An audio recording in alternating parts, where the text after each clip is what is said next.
What is up, everybody? This is my reaction to the Evermore album. I decided to upload it to YouTube because I had such a fun time listening to this album that I wanted to share it with everybody. But I had to cut it down a little bit so that I'm able to actually upload it and it doesn't get blocked by YouTube. It's a 3-hour long reaction, but I trimmed it down to about 2 hours, so I still think I got some of the highlights of the songs in there, as well as all my commentary. If you want to see it completely uncut, feel free to go to the Patreon. It's up there, as well as a bunch of other albums that we checked out and like movies and stuff like that. But I just had such a fun time listening to this one that I wanted to edit it and get it up to the YouTube for everybody can kind of have some conversations in the comments. There are some songs that may be missing, and that is because I already uploaded them as standalone reactions. I cut them out of this and put them up. So I may have cut those a little bit more in this, or I just took them out completely because you can see the full unedited version already on YouTube. But yeah, I'm thinking to check out some more like albums and upload them instead of just doing standalone reactions. I think it's a lot more fun to sit down and do a full body of work instead of just grabbing a single here and there. So yeah, hope you guys have as much fun as I did reacting to this and, you know, chop it up in the comments. What was your favorite part? What's your favorite song off the album? Let me know. Much love. How's it going, everybody? It is officially time. We are now here reacting to Evermore Deluxe version by Taylor Swift. The homie Bridges Not Burned hooked me up with a link. There is a playlist on YouTube that we're going to check out. This album, I've been waiting to check this album out for a long time now. Ever since listening to Folklore. We're finally at the sister album. This is Evermore. We have heard a few songs off this album. And for those songs that we have heard, there are videos, standalone videos of our reaction to them. So you can find them on the channel. And I'll be sure to link them in the description below. So that way you can go ahead and catch those reactions still kind of in their standalone way. But with that being said, thank you guys so much for tuning in. This is going to be a long one. So I'd recommend getting yourself something to drink, something to snack on, maybe go to the potty, come right back, and let's listen to this together. This is Evermore Deluxe Edition from Taylor Swift. Let's do it. So up first, we have the track Willow, official lyric video. Let's go ahead and get right into it. Interesting starter title, Willow, huh? And if it was an open shut case, I never would have known from the look on your face. Lost in your current like a priceless wine. Ooh, hold on real quick. Sorry for the early pause. That whole scheme right there saying she's the water that your ship rolled in. She's rough on the surface, but you cut through like a knife, because water can be rough all at once, but a ship's gonna cut right through it. Meaning she acts, you know, like she puts on that act like, hey, you know, I'm tough, I'm rough, but you are the weakness. You can cut right through that. You see right through that. You hold a part of me, and you're just, wow, dude. Starting off, this is the first song, start off with a crazy scheme like that. Basically like water, ship kind of scheme, but meaning the double meaning. Okay, so that's the first 10 seconds. That's the first 10 seconds. The more that you say, the less I know. Wherever you stray, I follow. I'm begging for you to take my hand, wreck my plans. That's my man. Wow. Hold on, let's talk about that chorus too. Sorry, there's gonna be a lot of pausing.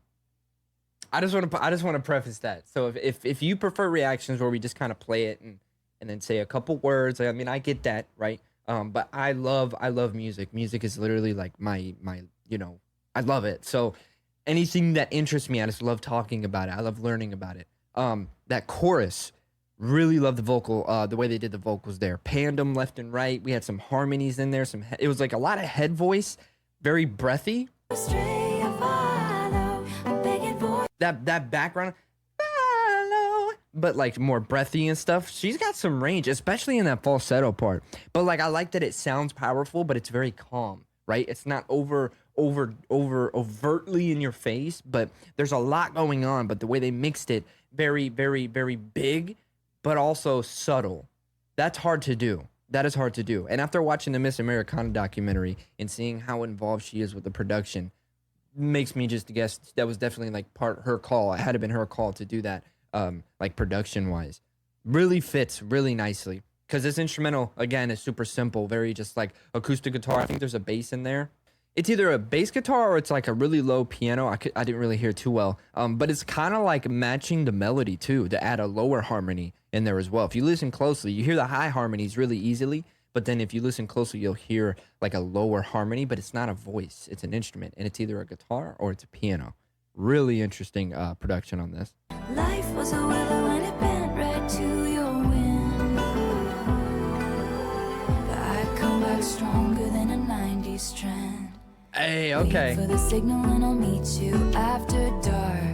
Okay, hold on. So let's talk a few things here. Melody, love the melodies. Like it's super simple. Which I mean, for a beginning song of an album, you can go one of three ways, I believe. Right? You can because the starting song really sets the tone for the entire album, in my opinion. And here, this song has themes of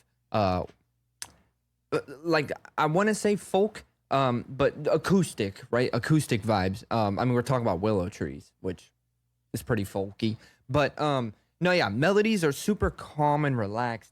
Makes me think there's going to be a lot of peaks and valleys in this album. There's going to be a lot of highs and lows.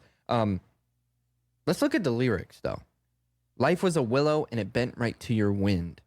So if life was a willow tree, your wind comes through and it bends to it, meaning like you kind of control what this willow tree does. Now, this willow tree, I'm assuming, is maybe her or a person or her life.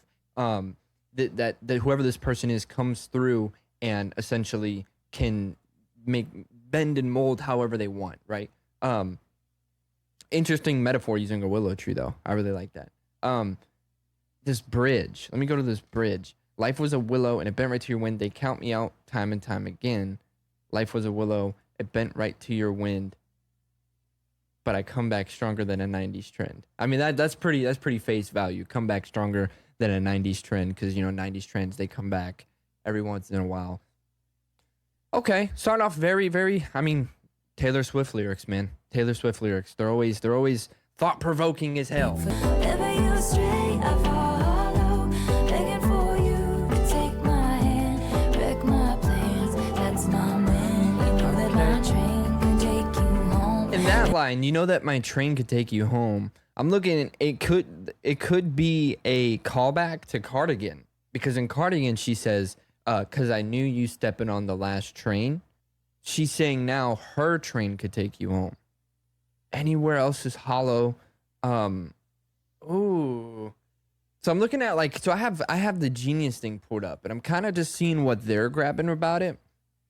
They say Taylor Swift likens her life to a willow tree. A tree that is hollow is significantly weaker than one that is not. However, interestingly, a hollow tree can still survive a long time if the structure is strong enough. If the structure is strong enough, eh? And if we're talking about wind making the structure willow tree bend, it can only bend so much before it does break. Damn. Okay. We're starting off very, very introspective, if I had to put. I know there's got to be a storyline along, and I'm sure as we move along in the album, we'll catch on to it more, but let's keep going. Let's keep going. Man, you know that my train can take you home. I'm begging for you to take my hand, wreck my plans. That's my man. Oof. Okay, let's get a round of applause. That was the first song of the album. That's where we're starting. That was Willow. First song on the album. Yeah, I'm gonna double down and say that it's an intro, right? It's starting the album. So she chose to take a more chill route with it. It's more, nothing crazy, just a nice little acoustic kind of sounding instrumental. Overall, I love the willow metaphor. Willow trees are just beautiful. If you've never seen willow trees, they're dope. They're I just called a tree dope in 2025. They're cool trees. I mean, I just want to make sure I'm grasping everything lyrically. In the first verse, she says, I'm like the water when your ship rolled in that night. Rough on the surface, but you cut through like a knife. So I might be rough on the surface, but you of all people can cut through straight like a knife. And if it was an open shut case, I never would have known from that look on your face. It says here, an open shut case in law is a case that has been easily decided because the facts are all there. She has expressed her obsession with true crime stories in a YouTube comment by recently writing the song Nobody No Crime. We know that song. Cool. So she likes the true crime TV shows. My wife loves those. She loves those. Lost in your current like a priceless wine. This lyric back to the first line of this verse, it references how during the Renaissance expensive foreign wines being shipped across oceans were often lost in shipwrecks. When wine sinks to the ocean floor with a ship that carried it, it can undergo extensive aging, which will often make it highly prized when the contents are recovered. Additionally, Taylor has mentioned wine in her music many times before, usually to represent love. Love is like wine. I love that when artists have like a little theme or not catchphrase, but like a callback that they continuously do, and like within the community becomes this big like thing. I love that. So wine is used to reference love a lot. Interesting. Okay. August sipped away like bottle of wine from August, from the track August. So that was track 1. That was Willow. Yeah. Nice chill vibe. That goes straight into Champagne Problems, which we'll go ahead and play. I have heard this track. I have heard this track. There is a standalone reaction to it up. So if you'd like to go and see that, I'll make sure to link it in the description. But let's go ahead and play this, and we'll let it play out just to kind of get the vibe of the album going. You booked the night train for a reason, so you could sit there in this hurt. Dropped your hand while dancing, left you out there standing, crestfallen on the land in Champagne Problems. What I will say, one thing hearing this again, is that I noticed is she's really making her voice sound empathetic, right? Because the overall song is reflecting on the perspective of somebody who got proposed to and they said no, and where they are and looking at their point. But she's telling also how the other person feels, how they feel because they made that person feel that way. And she's putting on like a very empathetic kind of voicing to mimic like she's actually having a conversation with them, like, hey, you're feeling this, and I'm, it sucks, and I know it sucks. Really interesting. I didn't notice that at first, but like she's like literally as if she's really saying, you know what I mean? You had a speech, you're speechless. Love slipped beyond your reaches. That line still hits. You had a speech, but now you're speechless. That line still hits. She would have made such a lovely bride. What a shame she's fucked in the head. They said, but you'll find the real thing instead. She'll patch up your tapestry that I shred and hold your hand while one more time. Dude, it's such an emotional song. Her picture in your wallet, and you won't remember all my champagne problems.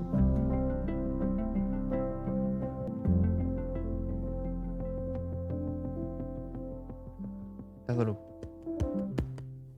it's like little things in the background. You know what I mean? Like little sounds in the background that are just there just to be there.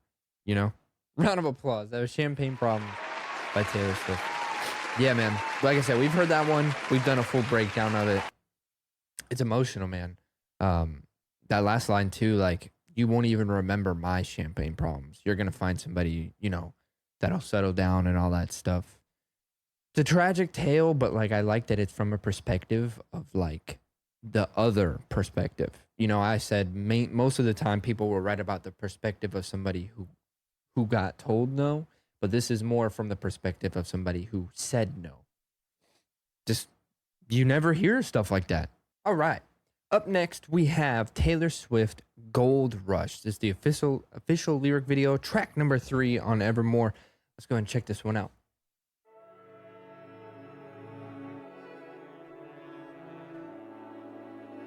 Ooh, nice strings. Gleaming, twinkling, eyes like sinking. I almost jump in, but I don't like a gold rush. Oh, the switch up. Okay, hold on. So we start with strings and a bunch of harmonies, and we switch up and we go into like a 4 on the floor is what they call it, kick drum. She said, gleaming, twinkling, eyes like sinking ships on water so inviting, I almost jump in. So, wait, gleaming, twinkling, eyes like sinking ships on water so inviting, I jump in. Kind of like saying like your eyes, they're so captivating, but like you can tell they're like sinking ships on waters, so inviting. I must jump in, like saying like, I know it's not gonna end well, but it's so enticing, I might go for it, right? Like if you see a ship sinking and there's a ton of gold on the ship, you know, you might ignore the fact that it's sinking and you might just go for the gold. And you put that into perspective of like a relationship, for example. Like you have a feeling that it's not going to end well, but it's so enticing, like the person's so enticing that you just go for it anyway. Maybe. I might be reaching. Let's keep going though. But so far, crazy switch up. I don't like a gold rush, gold rush. I don't like anticipating my face in a red flush. I don't like the Okay, hold on, because now I'm getting the person is so enticing to everybody that she doesn't like that. She doesn't, she said gold rush, calling the person gold, comparing them to gold, going to them. I don't like the idea of my face being in a red flush could mean blushing or could mean anger or jealousy, even because of all these other people looking at this person. Sorry, I'm pausing a lot, but I'm trying to go along. I find it best to get a head start on Taylor Swift's lyrics. I find it's a little easier. Everybody wonders what it would be like to love you. Walk past, but I don't like a gold rush. Let me stand. Yes, everybody wants you. I don't like a gold rush because gold rush is when there's like gold in a specific location and everybody goes there to find it. So I don't like that everybody wants you. Making the comparison to go. Damn. Okay. Everybody wants you. My day-old 'cause you could never be. 'Cause I don't like a gold rush. 'Cause it could never I don't be. like anticipating my face in a red flush. Dude. I don't like that any. Yeah. So sorry to pause here. You guys told me that she works with Justin Vernon occasionally. I want to see, did he help produce this? Because this sounds like, okay, no, it was Jack Antonoff and Taylor Swift. This just reminds me of that Bon Iver kind of like, it's like the kick drum and the background like instrumental. It's like I don't like anticipating my face. we have chimes, we have a bass kind of doing boom, dun, dun, dun, like walking on it, and then I'm hearing guitar. The production so far has been so subtle, but when you really listen in, there's some nice melodies going on back there.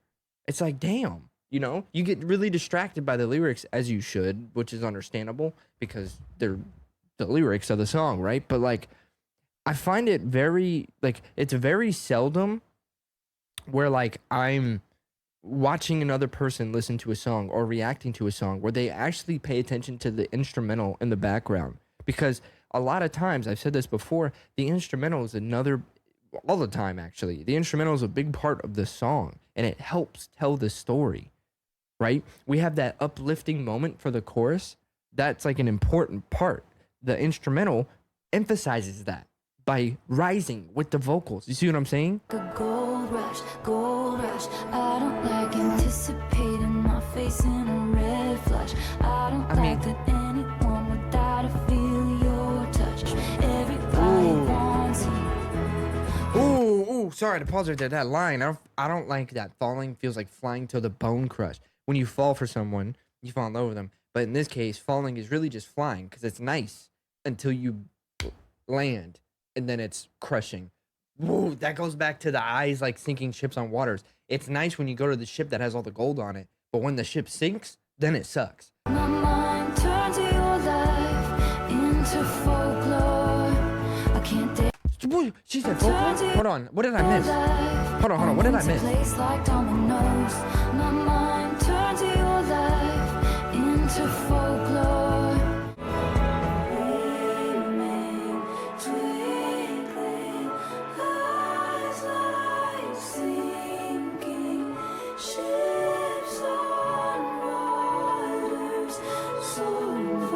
Wow. I almost jump in. Hold on. Why was that last 10 seconds some of the most beautiful harmonies I've ever heard? And I'm not just blowing smoke up Taylor Swift's butt. I'm being honest. She's got eyes and then under that, eyes like, and over each other makes such a beautiful atmosphere. Ships on waters, so inviting. I almost jump in. But she didn't, ultimately. Didn't jump in. Round of applause. That was Gold Rush by Taylor Swift. I'm adding this to my Spotify right as we speak, so I don't forget to do it later, because that is a song that I want to return to, maybe even in a future video, and break down some more. Because that,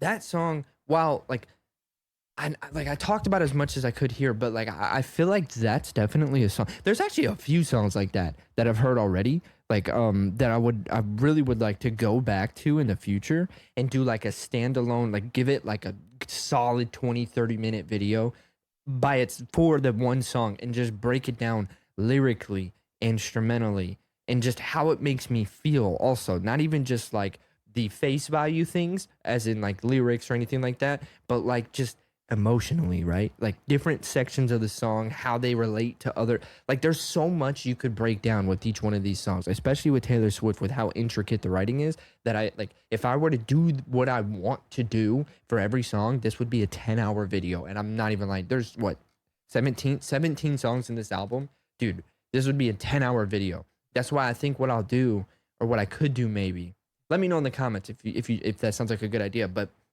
maybe you guys can vote, and I'll also pick some myself of songs that I would really love to like go back to and just really break it down, from the chords to the sounds we're hearing to the emotion to the lyrics to any kind of relatability that they're in.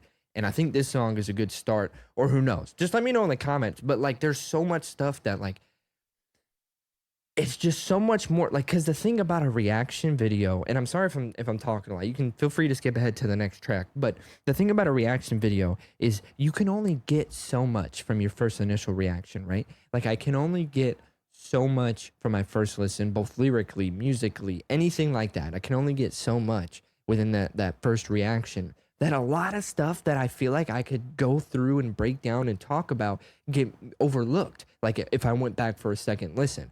And that goes for anybody, any reaction that I do, but specifically talking here, Taylor Swift, because it's, as you guys know, it's a huge world. There's storylines, there's parallels, there's callbacks, there's so much to break down that I would 100% be so down to do that. But yeah, sorry, I just went on a tangent there. That was Gold Rush, Taylor Swift. Song number 3.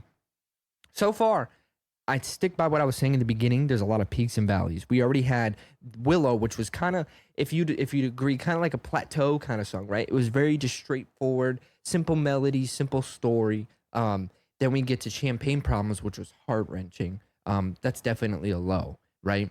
And I don't mean, when I say high and low, I don't mean good or bad. I just mean emotionally and dynamically.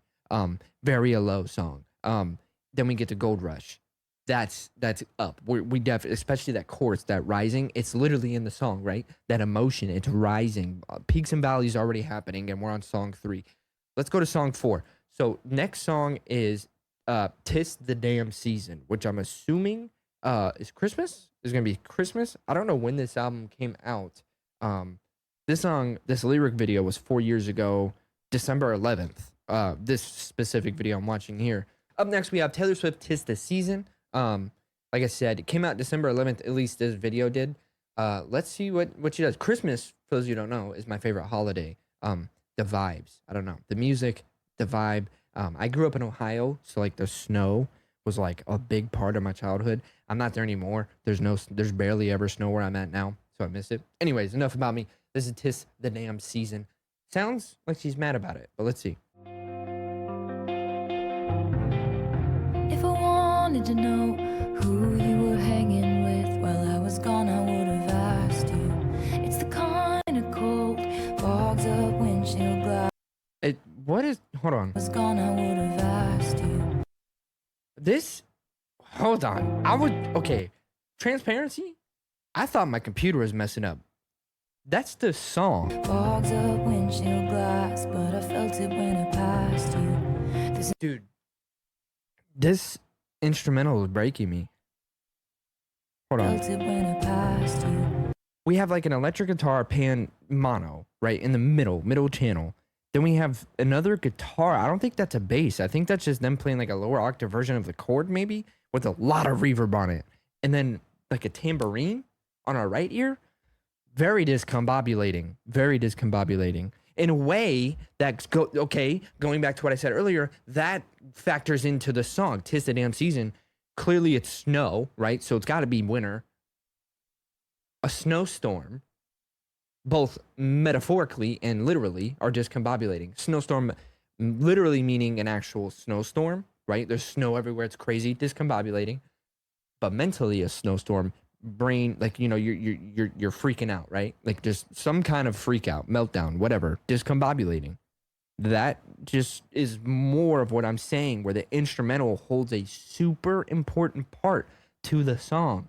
Because it's like a whole nother side or another piece of the story that people barely pay attention to. Staying at my parents' house, and the road not taking looks real good now. And it always leads to you in my hometown.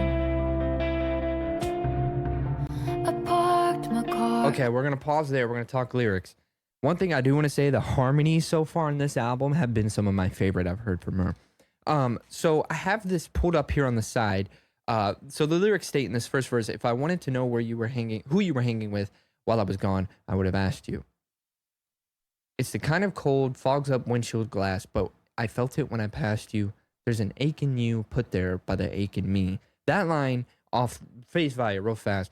When you really love somebody and they're upset or they're whatever, you tend to feel that because of how much you care about that person. For example, with my wife, if my dog pees in the house, she gets stressed out, I get stressed out. Personally, a little bit of pee on the carpet, whatever, I'll clean it. But she doesn't like it, understandably so. So when she stresses out, I stress out. So Genius says this song ties to the later Evermore track Dorothy. So we'll remember that.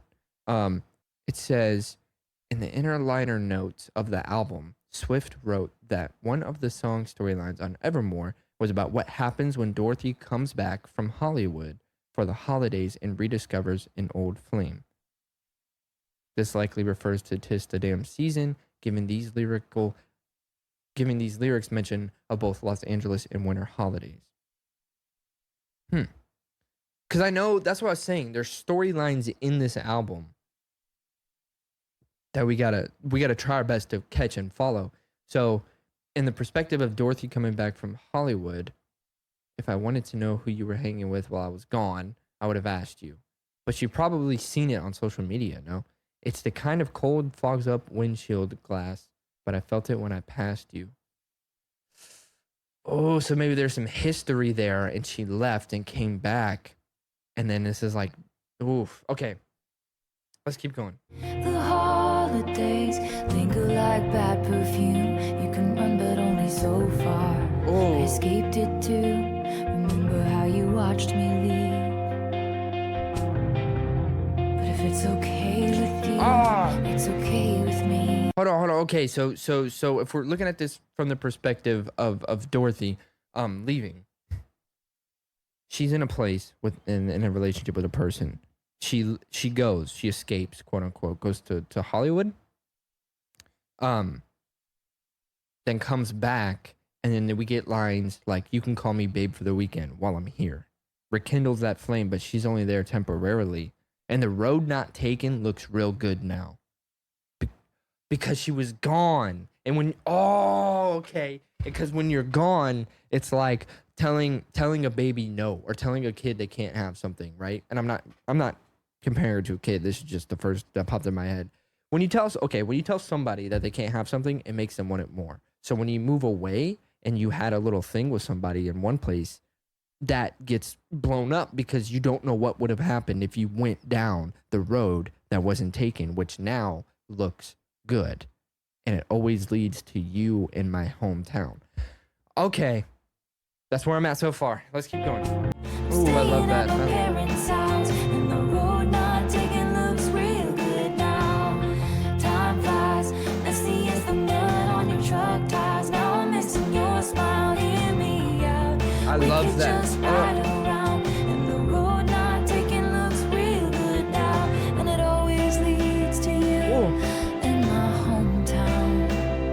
about to get to the bridge. Okay, you're gonna hate me, but I want to pause before we get to the bridge. I'm gonna bring it back. There's two things that I really want to point out about this chorus. I love the melody, but it's real good now. Love that melody, really good melodies. And then she says, and it always leads. She speeds it up there. That is a classic case of one, good melody finding, but two, Taylor Swift has a way of writing lyrics that are super poetic. And one thing about, if you know 21 Pilots, for example, he said it best. He said, I won't consider myself rapping. What I think is I'm saying a lot of lyrics really fast. Because when you're so poetic and you're so intricate with your writing, you have ways to say things tenfold. You have so many words that you could say for a simple saying. But that could be an issue when writing music because you need to find melodies and all that. But finding ways to weave around that is what's impressive to me. And the way she did it here, to fit all these words in, speed up a little bit. Like just ways around that when you're such a good writer. I just wanted to point that out. But also the melodies. Let's do this bridge.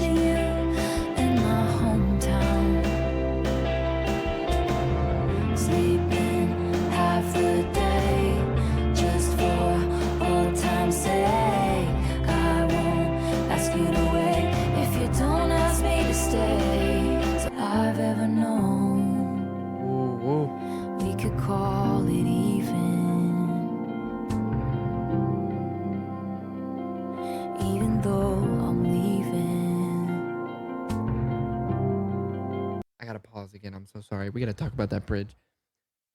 The line that got me. Okay, so sleeping half the day for old time's sake. I won't ask you to wait if you don't ask me to stay. I won't ask you to wait for me, right, while I'm gone. I won't ask you to not have a relationship with anybody else while I'm gone if you don't ask me to stay. So if you don't show that you are serious enough about this to ask me to stay, I won't show you that I'm serious enough about this to ask you to wait. The juxtaposition there. So I'll go back to LA and the so-called friends who will write books about me if I ever make it, wonder about my soul, who can tell which smiles I'm faking. The heart I know I'm breaking is my own. To leave the warmest bed I've ever known. To up and leave such what could be a great relationship, a great life in her hometown to go chase her dreams in LA. She's breaking her own heart doing that. Even though I'm leaving, I'll be yours for the weekend. 'Tis the damn season because she visits her hometown for the holidays. So it's 'tis the season, nah, 'tis the damn season because I gotta go home and be reminded. Even though I'm leaving. Dude, that one, not gonna lie to you. Okay, round of applause. That was 'tis the damn season, Taylor Swift. That one, probably my favorite one so far. Of the ones we've heard. Like from the way it started, it was discombobulating, right? So it was super interesting production. I love that when risks are taken, chances are taken, or just different, right? Experimenting a little bit. I love that storyline. Because I've gone through something somewhat like that. I can relate to that. Also, the melodies and the harmonies. But I mean, that could be said for like the entire album. I mean, you're going to hear me, I promise you, you're going to hear me talk about these harmonies multiple times to the point where you're going to get annoyed and you're going to tell me to say something else. And I'm going to say, find me another word for harmonies, and I will. Hit him with a little. I mean, come on, bro. I'm sorry, I'm stupid.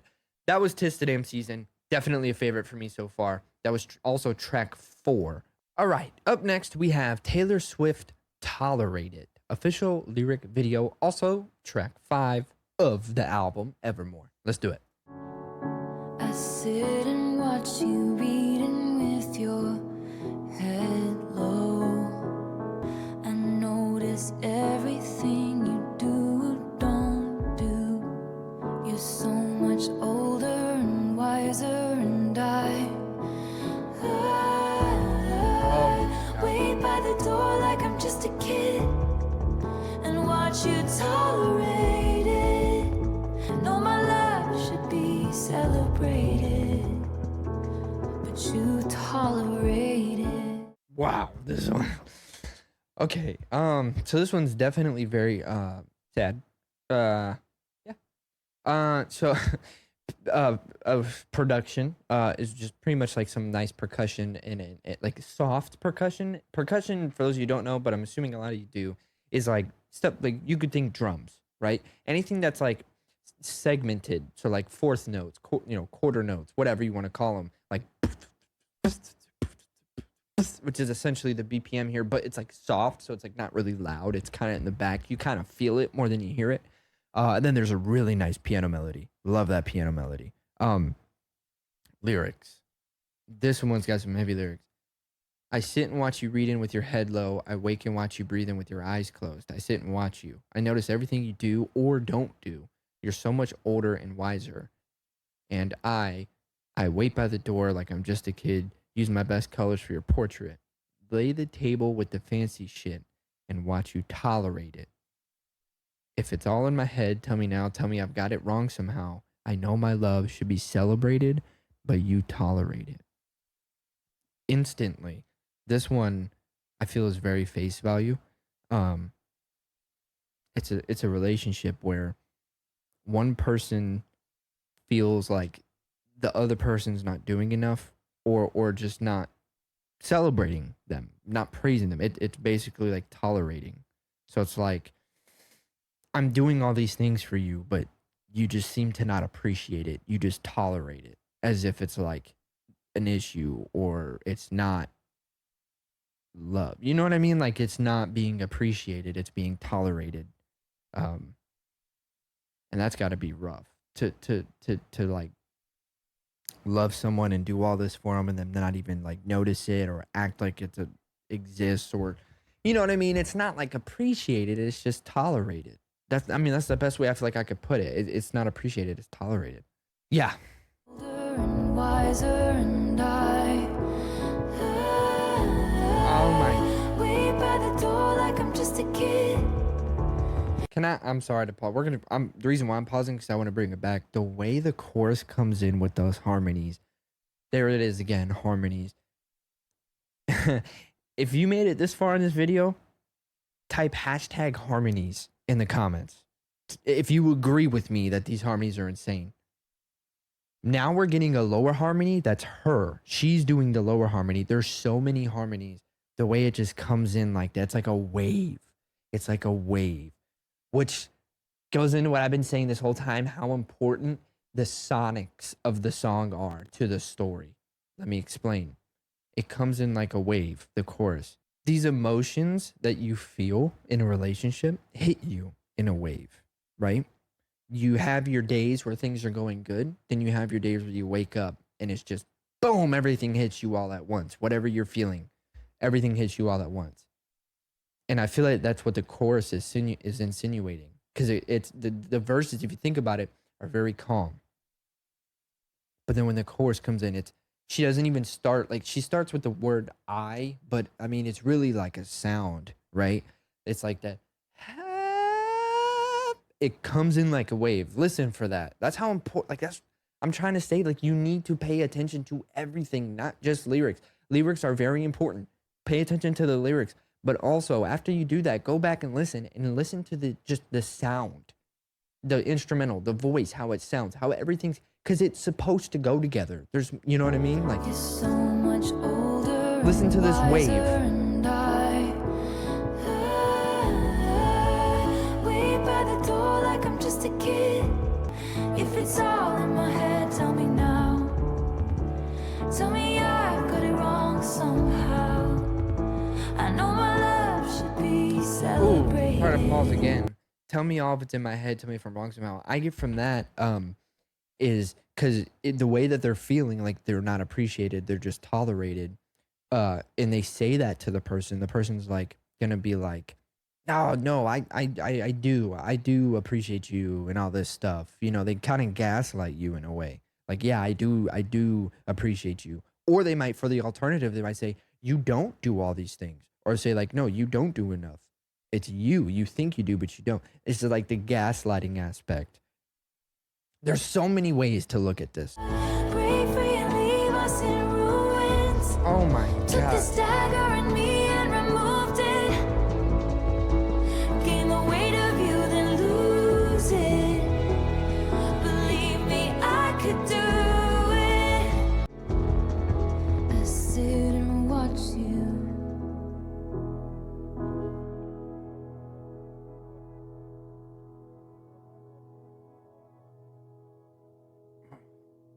Okay.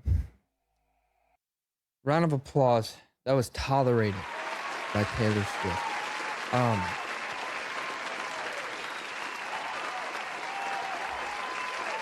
That was, yeah. Dude, that line, what would you do if I break free and leave us in ruins? Took this dagger in me and removed it. Insinuating or symbolizing that dagger being the person who's causing all of that emotion or problem or whatever. They're the dagger. You are the dagger. And what would you do if I removed it? What would you do if all the weight of you that I've gained, all your problems that I've taken on, whether they're your actual problems or problems that you caused me, and I lose this weight? Because believe me, I could. But then again, just tell me if it's all in my head. Tell me, like, dude, that one was brutal. That one was sad. Evermore is sad. So far. But it's like, dude, my voice cracking. I'm just gonna shut up. We're just gonna move on. We're just gonna move on to the next song. Up next is No Body, No Crime. This one was so we've heard this one. This one was so much fun to break apart. We broke down the whole storyline about like no proof, like it. I'm gonna put the link to the actual reaction, our first time hearing this, in the description. I definitely recommend going and checking it out. We're gonna play it again. We're just gonna let it run through. Like I said, kind of keep the flow of the album going. But dude, this one was so much fun. Okay, let's do it. No Body, No Crime. This one would. She says, I think he did it, but I just can't prove it. I think he did it, but I just can't prove it. I think he did it, but I just can't prove it. No, nobody, no crime. That nobody, no crime. Dude, when we found, I don't want to spoil nothing. SD wasn't there Tuesday night at Olive Garden, at her job or anywhere. Where's SD? He reports his missing wife. Oh, he reports. At Olive Garden, at her job or anywhere. He reports his missing, and his mistress moved in. Dude, I felt like a CIS, or like, you know how we found out that she likes those criminal true crime? I feel like one of those detectives when we were breaking this down. I'm saying. Truck has got some brand new tires. Because the clue. And his mistress moved in. Sleeps in Este's bed and everything. Good thing Este's sister's gonna swear she was with me. Swear she was with me. Dude. Good thing his mistress took out a big life insurance policy. She thinks I did it, but she just can't prove it. No, nobody, no crime. I wasn't. See, it's cool because life insurance policy. I don't know how much you want to say because well, if you know the song, you know the song. I'm gonna say it. The mistress could have done it because of the life insurance policy, or her friend. Este's friend could have done it. That's all I'm gonna leave. That's all I'm gonna say. Nobody, no crime. I wasn't letting up into a day. I wasn't letting up into a day. Nobody, no crime. I wasn't letting up until the day he died. Ooh, boy. That dude. Yeah, round of applause. That was Nobody, No Crime, Taylor Swift. Guys, if there's one thing I want to tell you, go watch our reaction to that. That was so much fun to break apart. That was so much fun to listen to. And just kind of like, we felt like detectives. I'm going to just say it like that. Oh, damn. Alrighty. Up next, we have Happiness by Taylor Swift. This is the official lyric video again as well. Let me pull up the lyrics to the side. And there we are. All right, let's check this one out. This is track number 7. Honey, when I'm above the trees, I see this for what it is. But now I'm right down in it. All the years I've given is just shit we're dividing up. I haven't met the new me Okay, so oh, Past the blood and bruise. okay, hold on. Okay, so to start again with these super interesting instrumentals, man. This one sounds like it's like an organ or some kind of keyboard for that matter. Just kind of swelling up in the background. Lyrically, I'm getting the theme of like, just because we split up, like I'm gonna be happy that because we broke up, but that doesn't mean that I was happy while we were together. There's happiness on both ends, and yes, that can be true. You can both be good people. The relationship could have been going well, but if it's just not meant to be, it's just not meant to be. And in that scenario, it's kind of like breaking up. It was like a mutual agreement, right? So there's no bad blood. It's just wasn't meant to be. Because she says, honey, when I'm above the trees, I see this for what it is. So when I'm above all the distractions, right? When I'm really looking down at what it is, I can see it for what it is. But now I'm right down in it. All the years I've given, all the time I've put into this is just shit we're dividing up. Showed you all my hiding spots. I was dancing when the music stopped. And in the disbelief, I can't face reinvention. I haven't met the new me yet. It's just like, after all this time we've put together, all these years, right, that we've given, how do I, because when you're with somebody for so long, I don't want to say you change as a person, but you get used to a certain lifestyle. And then when you split apart, it's a complete, like you flip it upside down. It's like what was you and another person is now you. So in a way, yeah, you do kind of have to reinvent yourself, but like not being ready for it because you're so used to the other way. Tell me, when did your winning smile begin to look like a smirk? Oh, When did all our lessons start to look like weapons pointed at my deepest hurt? oh my gosh, bro. This song really does. I mean, the other ones were too, but this song in particular really does remind me of the Folklore album. So I definitely can see the themes of how it's a sister album. From the sonics to the writing, like it's just as impactful and emotional as Folklore, man. Past the blood and bruise, past the curses and cries, beyond the terror and the nightfall, haunted by the look in my eyes that would have loved you for a lifetime. Tell me, when did your winning smile begin to look like a smirk? It went from to When did all our lessons start to look like weapons pointed at my deepest hurt? The more you learn about me, the more you know how to get to me, kind of deal. And that just goes back to all the years that were spent together. Sorry, I can't see facts through all of my fury. You haven't met the new me yet. Coming back to the reinvention. I can't make it go away by making you a villain. I guess it's the price I paid for 7 years in heaven. 7.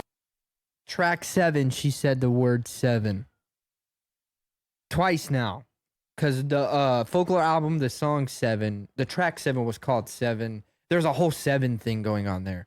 But the line where she says, I can't make it go away by making you a villain is goes back to there was happiness. Basically, because I'll be happy after doesn't mean I wasn't happy in the middle. And because there was a lot of good times, I can't make you a villain, because at the end of the day, it really wasn't that bad. You know, you weren't that bad. It just wasn't meant to be.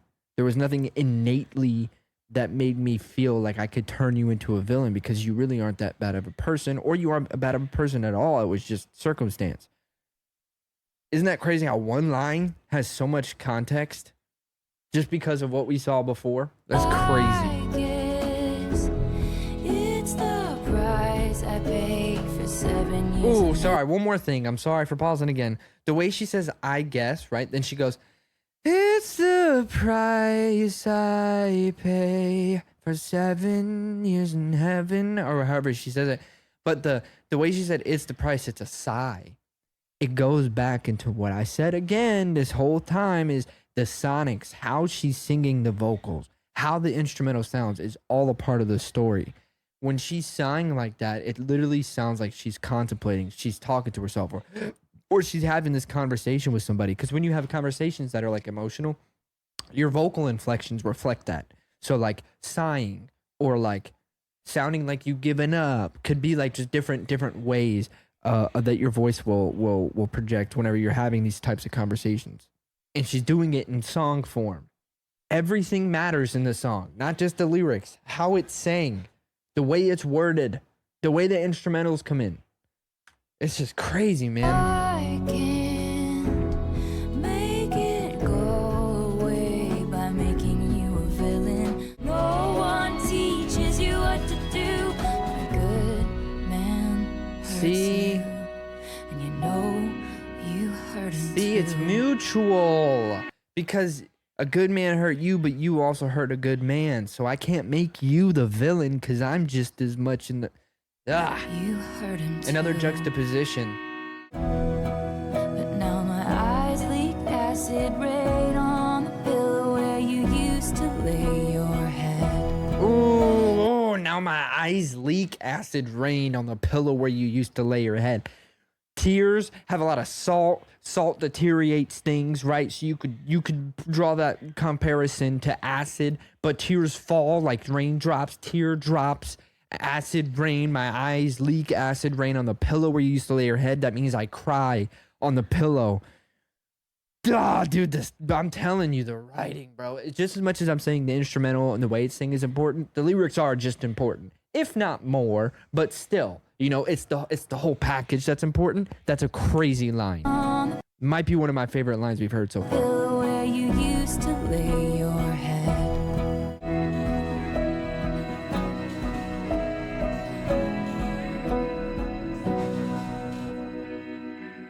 And that line where she says, in our history across our great divide, there's a glorious sunrise. Because at the end of the day, we're starting new beginnings, which is a new sunrise. Round of applause. That was Happiness by Taylor Swift. Yeah, man. That was just a juxtaposition. If a juxtaposition was a song. Because you can't make them the villain because, you know, they're a good person and you guys both kind of separated, but at the same time it was heartbreaking, but at the same time it was for the... But you know what I mean? It's that juxtaposition. Damn, dude. That acid rain line is crazy, bro. That deserves one more round of applause. That one was crazy. It's the way that stuff's written.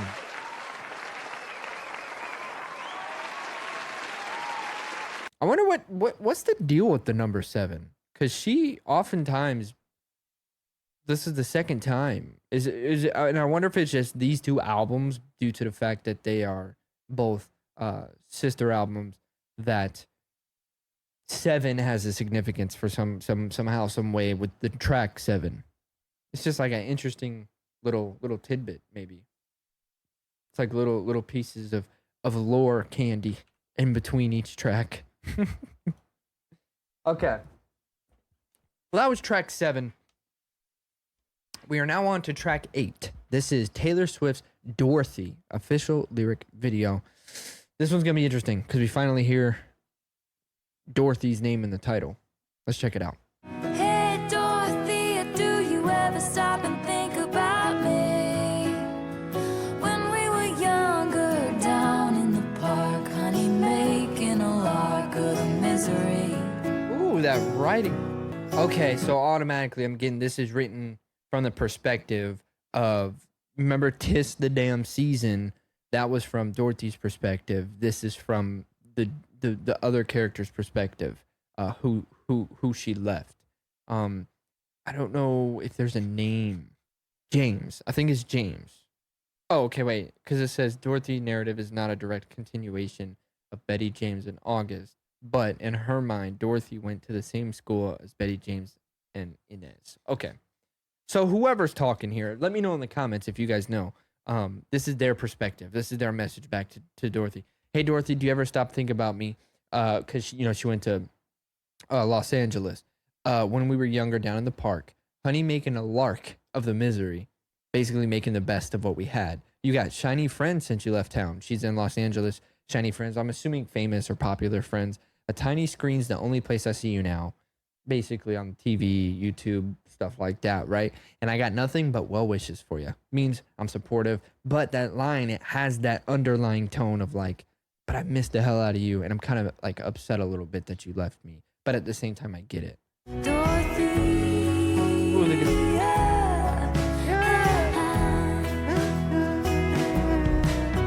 dude. Okay, hold on. We're gonna talk about that chorus.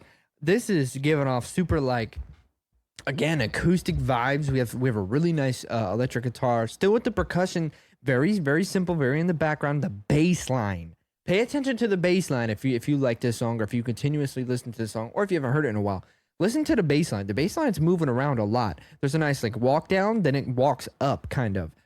Very interesting like movement of that bass. Loving this production. This one sounds like the most full band track so far. Like there's a lot of instruments. Probably the most instruments of any track we've heard so far is what I mean. Like it sounds a lot bigger instrumentally. This chorus says, "It's never too late to come back to my side. The stars in your eyes shine brighter in Tupelo." Basically, they're in Tupelo. Okay, that's where they're at. Meaning your eyes shine so bright when you were here. And that's you could say that because like when you're in your hometown, you have these big dreams of like going to Los Angeles or whatever. Your eyes are gonna be bright because you're dreaming about the future. You're expressing your dreams, right? And when you're living, like thinking about what you want to do in life or your big dreams, your face lights up because you imagine yourself in that position. So you're gonna be all bright, right? You're gonna be like, oh, I'm imagining myself there right now. You look into the stars, right? Super cliche, but like you look at the stars and imagine, you're gonna look like super bright. And then like when you get to Los Angeles, in this case, it depends on how it goes. If that brightness probably is going to change because you're actually doing it. That bright and like hopeful is going to turn into like nervous and like shy because it's happening and you don't know. It's a new place. Another juxtaposition in a way. Crazy. And if you ever tired of being known for who you know, oof, goes back to the shiny friends. You know that you'll always know me. That's sweet, man.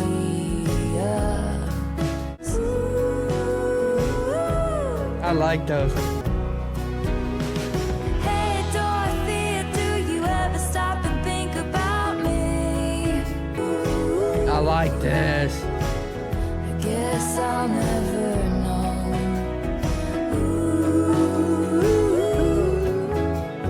I love the way this rides out at the end. Let me. Yeah, I haven't pulled out the guitar.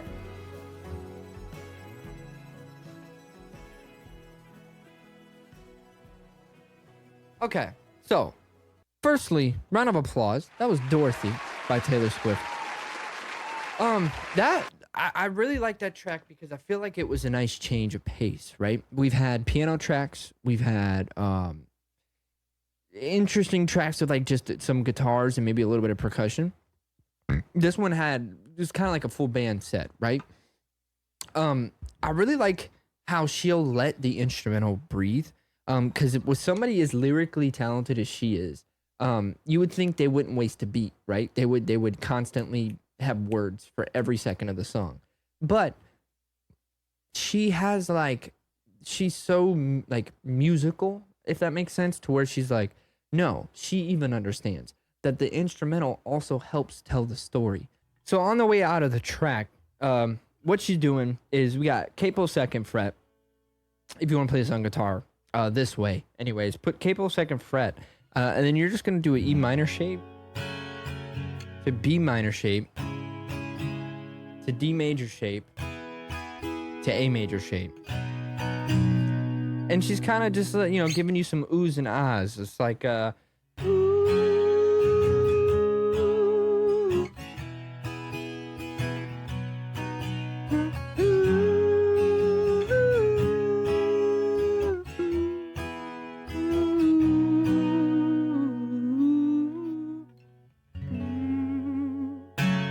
no words were said there, but you can see how that's a really good way to wrap up a song with such emotion. just the way you end it. You fade it out. You just have some ooze, kind of letting out any last bit of emotion that you have left, until the song fades out. And like I said, it helps not only tell a story, but it's a really good way to wrap one up. Yeah, man. Loving this album so far. I'm gonna stop yapping. Let's get on to the next track. So that was track 8. That was Dorothy. We're on track 9 now. This is Coney Island featuring The National. Let's do it. Break my soul in two, looking for you, but you're right here. And if this is the long haul, how'd we get here so soon? Colder and colder, That harmony behind her. when the sun goes down. Okay, we're gonna pause here before we get to the second verse. This one is super open ended. I feel. Break my soul in two, looking for you, but you're right here. If I can't relate to you anymore, then who am I related to? That's like one of those, again, like you flip the word.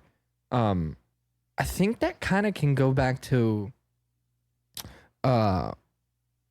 where we were talking, like when you're with someone for so long, that becomes like your lifestyle, and then whenever that like dissipates, or if you split up, it's like, well, what do I do now? Like what do I do now? I gotta, like, who do I relate to, right? You know what I mean? It just kind of goes back to that theme. And if this is the long haul, how do we get here so soon? To the end? How did we get to the end so soon, I'm assuming? Because if we're in this for the long haul, how did we get to the end so quickly? Did I close my fist around something delicate, or did I shatter you? And I'm sitting on a bench in Coney Island wondering, where did my baby go? The fast times, the bright lights, the merry go round. I added the round. Sorry for not making you my centerfold over and over. Lost again with no surprises, disappointment. Close your eyes and it gets colder and colder when the sun goes down. Coney Island, I think, is like a place where it's supposed to be happy, but then when the sun goes down, the place closes. It's not as happy because there's nothing going on. Is that like a parallel kind of to the relationship or to the story here? The question pounds my head. What's a lifetime of achievement? If I pushed you to the edge, but you were too polite to leave me. Will you forgive my soul? You're too wise to trust me and too old to care. Damn. But when I walked up to the podium, I think that I forgot to say your name. I'm on a bench in Coney Island. Brother.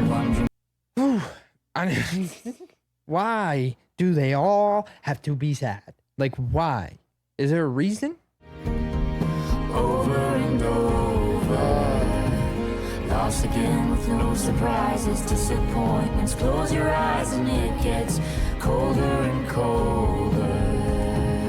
The sun goes down. Oh my god, dude, these note choices are just making it and then like his voice, because he's a bass singer, he's like, when the sun goes down. I don't know. He's really low singing over, like, really low and bold sounding voice under her like high and airy voice, dude. Your face when the sun goes down. Sorry for not making you mine, making you mine, making you my centerfold.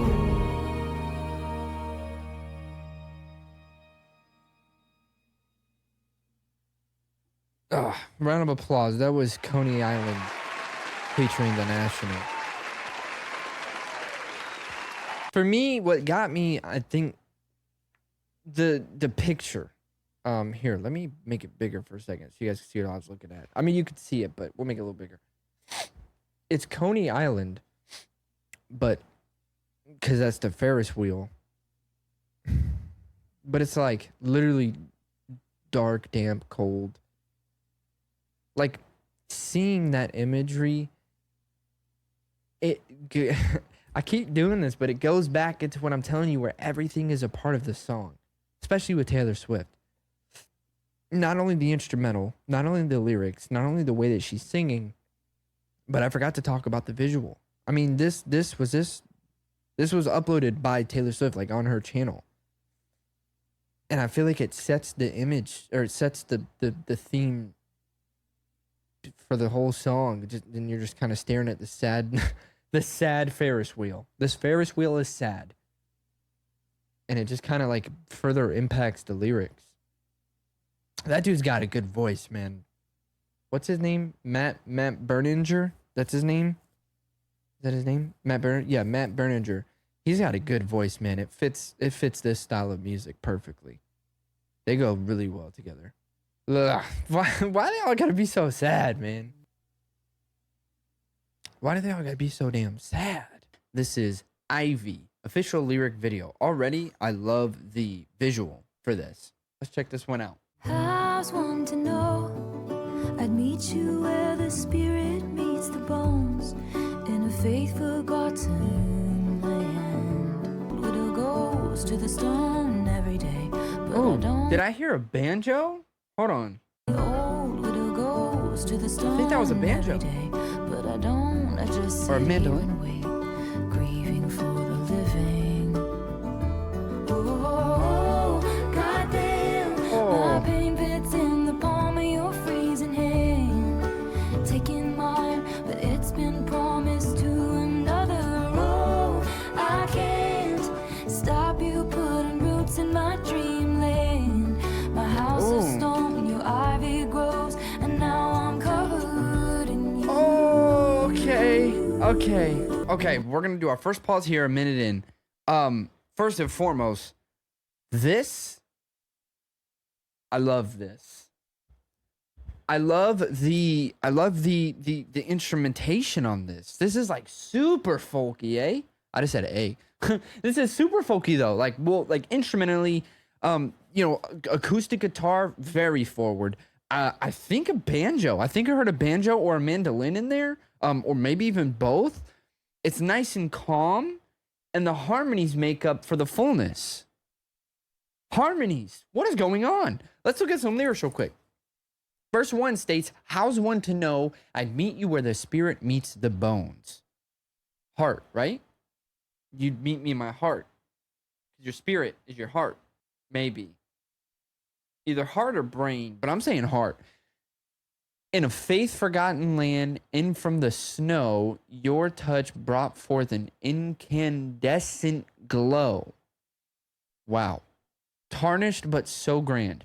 And the old widow goes to the stone every day, but I don't. I just sit here and wait, grieving for the living. Oof. Oh goddamn. My pain fits in the palm of your freezing hand, taking mine, but it's promised to another. Oh, I can't stop you from putting roots in my dreamland. My house of stone, your ivy grows, and now I'm covered in you. Oh my God. Okay, so lyrically, it's looking like so it's clearly about like being with somebody already, but falling in love with someone else while while you're with someone. I'm judging that by the lines, taking my hand, but it's promised to another. Basically, you can't, in a way, it's like she can't stop them. Whoever she's talking about here can't stop that person from becoming like, feelings for him. And the way that she puts it into a metaphor of ivy, right? Which, roots growing in my house of stone, basically her heart or her body, just mental. They are constantly like the thought of that person. The feeling is growing, but she's paralleling that to roots growing into an old house. What in the world, bro? We're only a minute in. Okay, let's go. Crescent moon, coast is clear, spring breaks loose, but so does fear. He's gonna burn this house to the ground. He's gonna burn this house to the ground, referring to in the chorus, my house of stone, that your ivy is all over. So basically, my house of stone My house of stone has turned into a symbiotic relationship with your ivy or your roots that have grown, meaning our love or our feelings for each other have become so intertwined that you could metaphize, is that a word? Make it a metaphor of a house with, the ivy, the roots grown onto it. If he finds us out, he's going to burn the house down. He's going to, oh, dude, the writing, I will say, Folklore had really good writing. But so far, I think Evermore is taking the cake as my favorite Taylor Swift album of the ones that we've heard. And we've only heard Folklore. But Evermore, I don't know. From the sonics, from the instrumentation, from the harmonies, from the vocal performance, from the lyrical content and writing, it's so intricate. It's so fascinating. This also might be my favorite song on the album, this album so far. Yeah, maybe. Let's keep going. We're going to bring it back. Let's keep going. Crazy metaphor, by the way. I was one to know I'd live and die for moments that we stole on begged and borrowed time. Oh, begged and borrowed time, because the time when they're together, it's got to... Oh, my God. I'm sorry. I'm going to stop pausing so much. But you see, I'm like, okay. Moments that we stole. Begged and borrowed time. How's one to know I'd live and die for moments that we stole on begged and borrowed time? On begged and borrowed time. Oh, I can't stop you putting roots in my dreamland. My house of stone. You hear how perfectly that bridge goes into the chorus? It's like a puzzle piece. Stop you putting roots in my dreamland. In you. There it is. I was you. Hold on. In you.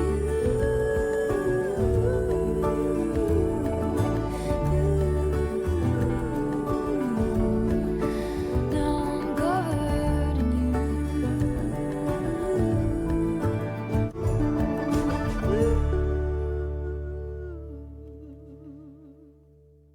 Round of applause. That was Ivy. Dude.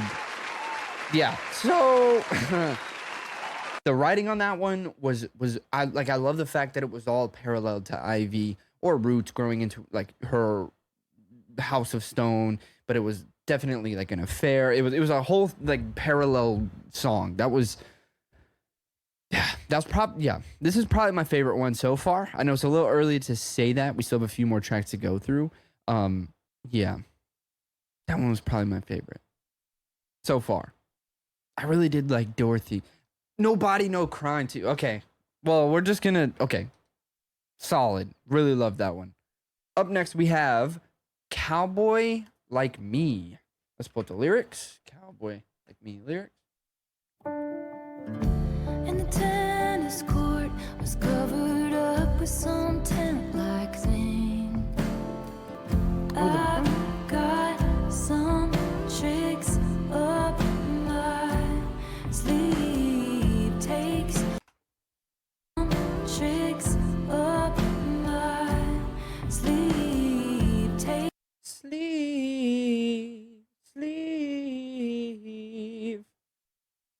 Oh my God. up my sleeve. Takes one to know one. You're a cowboy like me. Never wanted love, just a fancy car. Okay. Love this one. I love the piano, very mellow.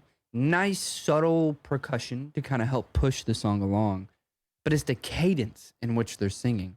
It's the boom. I've got some tricks up my sleeve. Very interesting cadence there. Lyrically, and the tennis court was covered up with some tent-like thing, and he asked me to dance, but I said dancing is a dangerous game. Oh, I thought, this is going to be one of those things. Now I know I'm never going to love again. I got some tricks up my sleeve. Takes one to know one. You're a cowboy like me. Never wanted love, just a fancy car. Now I'm waiting by the phone like I'm sitting in an airport bar. So it's seeming like two people who essentially were kind of used to not being with another person, right? Like they were okay with the way they were going. Didn't think they were ever gonna find someone, and they were just in their own lane. But they ended up dancing, and then they did fall in love. And it's like I never wanted it, just a nice car. But now I'm sitting here waiting by the phone for the phone call, perched in the dark, telling all the rich folks anything they want to hear, like it could be love. Let's keep going. Let's keep going. Let's keep going. Rushing for the good life, never thought I'd meet you here. It could be love, we could be the way forward, and I know I'll pay for it. The flip on I could be the way forward only if they pay for it.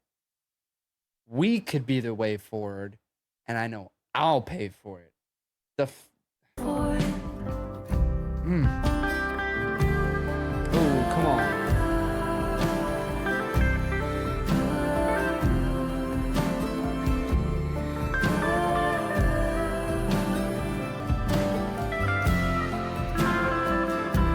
This one is fine. It just I've swindled, really did believe I was the one, and the ladies none should have. wait. Because and the old men that I've swindled really did believe I was the one. Kind of like oh, that goes back to I Did Something Bad, where she says I never trust a narcissist, but they love me, so I play them like a violin. And don't blame me, I've been breaking hearts a long time and toying with them older guys. Just play things for me to use. Damn. So she has callbacks to I Did Something Bad and Don't Blame Me. She says, she says, and all those people I was talking about that I swindled, they really did believe I was the one. And the ladies luncheon have their stories about when you passed through town. Oh, but that was all before I locked it down. Ooh, okay. All right, let's rerun this bridge. Oh, wait, she even started with skeletons in our closet.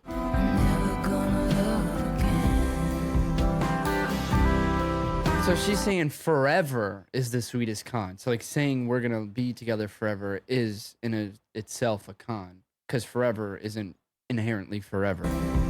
Which is a common theme I find with Taylor Swift. I hear her talk about that a lot.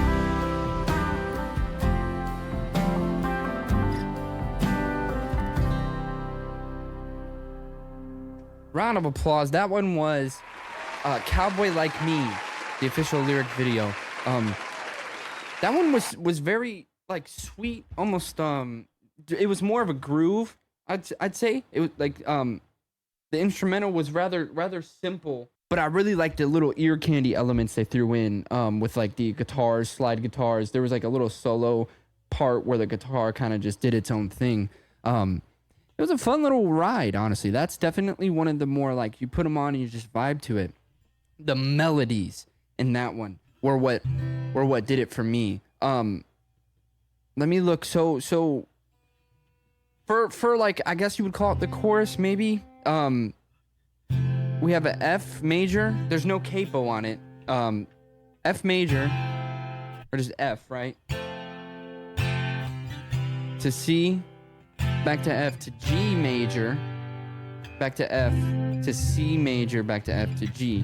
So it's a lot of like F, C, F, G, F. Let's go back though. Cowboy like no one, my ever is the sweetest home. You're a cowboy like me.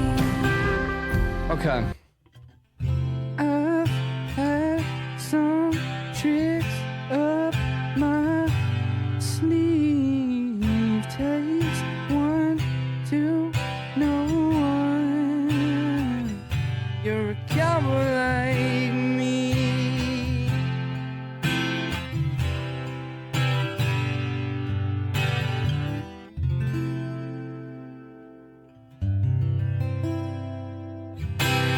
I just really like the melodies in music in general. Melodies have always been my favorite thing. Lyrics, like growing up, I pay attention to lyrics But like to be honest, if I'm being transparent, I've never like really paid attention to lyrics and stories behind the lyrics until I started doing reactions. And I feel like because paying attention to the lyrics kind of comes inherently when you're reacting to something.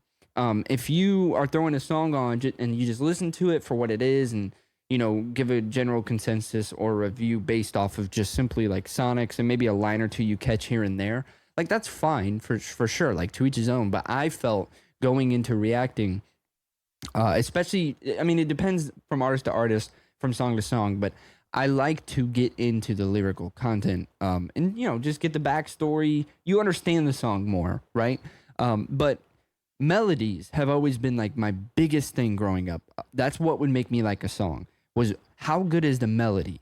You know, are there little like sequences of notes that tickle that certain part of my brain, right? And this song is definitely I could use as an example of a song that would, if I listened to this when I was younger, before I even paid attention to lyrics, this would draw my attention because of the I've had some tricks up my sleeve. Takes one to know one. You're a cowboy like me.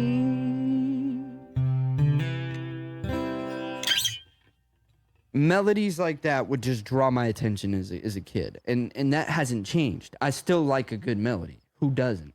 So when a song has a really nice storyline lyrically, or just like subject matter lyrically in it, mixed with some good melodies, it's just like, how could you not like that?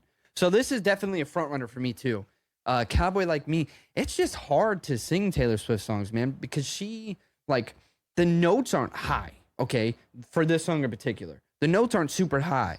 They're just the way she sings them. It's aspirate, right? There's a lot of breath.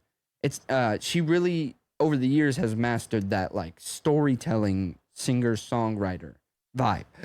That's like really hard to replicate. I would consider myself a storyteller or singer-songwriter myself, but when my vocals, the way that I attack them, are a lot different. I'm not too good at the aspirate kind of singing. I'm more of like head voicey if I'm in that like kind of soft spot. Specifically, like for example, my song Coffin for Two. I'll play a little snippet of it for you so you can kind of see what I'm talking about. And I don't wanna separate when time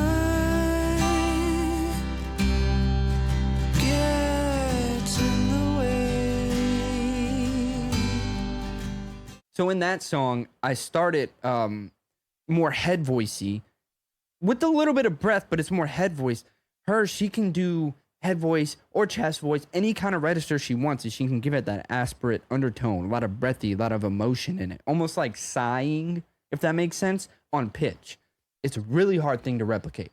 And I have a dream one day to pick a Taylor Swift song that really resonates with me and maybe try and do a little cover of it.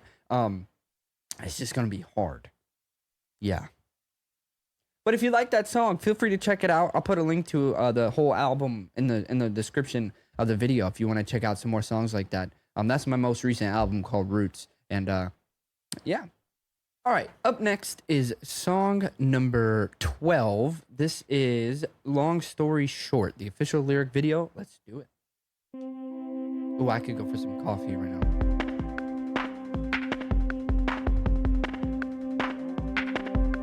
Low key, I feel like the best way to enjoy this is if I make coffee.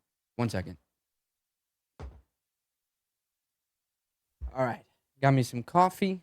Got situated. This is Taylor Swift, Long Story Short. Let's do it. Faithfully, I tried to pick my battles till the battle picked me. And you passed right by. I was in the alley surrounded on all sides. Yeah, I'm all about you.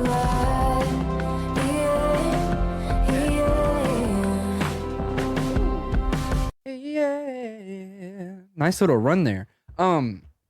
This one's got a different vibe compared to the rest. This one's more electronic, if you will. The drums are like they sound like like a VST drum or a drum pad where it's like you just play it on MIDI. It's not an actual drum set.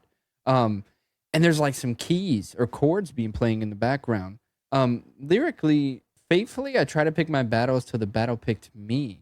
Misery, like the war of words I shouted in my sleep, and you passed right by. I was in the alley surrounded on all sides. The knife cuts both ways. If the shoe fits, walking until your high heels break. The chorus reads, and I fell from the pedestal right down the rabbit hole. Long story short, it was a bad time. Pushed from the precipice, clung to the nearest lips. Long story short, it was the wrong guy.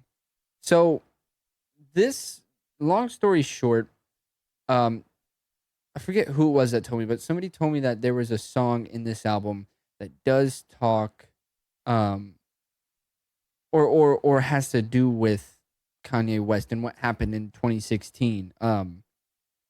Which if you've seen the Evermore, if you've seen the Miss Americana documentary reaction, well, if you've seen Miss Americana documentary at all, you know that in that talks about what happened. So that's how I'm gonna go about with these lyrics. Like specifically in the chorus, I fell from the pedestal right down the rabbit hole. You know, pedestal being she was winning the award and she fell. And by fell, you mean like you were so up here, you were ecstatic, and then it all gets crushed because of what happened with Kanye West and stuff. Clung to the nearest lips. Long story short, it was the wrong guy. Yeah, it just kind of seems like we're going down a route of like past stuff, right? Things that happened in the past. Let's keep going. Threw it in the bushes and knocked on your door. And we live in peace, but if someone comes at us, this time I'm ready. Pause for this next chorus. I always felt I must look better in the rear view because rear view, meaning like rear view is behind you. So she's thinking she always looks best when she's in the past or like where she was or who she was with or who this happened. Missing me at the golden gates they once held the keys to. When I dropped my sword, I threw it in the bushes and knocked on your door. And we live in peace. But if someone comes at us this time, I'm ready. I threw it in the bushes. So, referring to the Miss Americana documentary again, we know when that did happen with Kanye West, she kind of just stayed quiet about it. And kind of just like turned the shoulder to it. Maybe that could be, I threw it in the bushes, her sword. That was her throwing the sword in the bushes. Knocked on your door. We live in peace. To kind of like just lay it out. But if it comes again, this time she's ready. Now she's much older, more mature, more, I mean, even if you count that, but still. Okay. I was wondering if she was ever going to make like a song that references anything about that. And if that is the case here, if I'm wrong, let me know in the comments and I'll read up on it and see the correct thing. But yeah, interesting. It's like she's talking about it, but still in a polite way. I mean, because we know Taylor Swift can get petty. She can get petty when she wants to. There's some reactions coming to the channel that we did. And let's just say one of them is vigilante shit. I'll just leave that there. I'm all about you,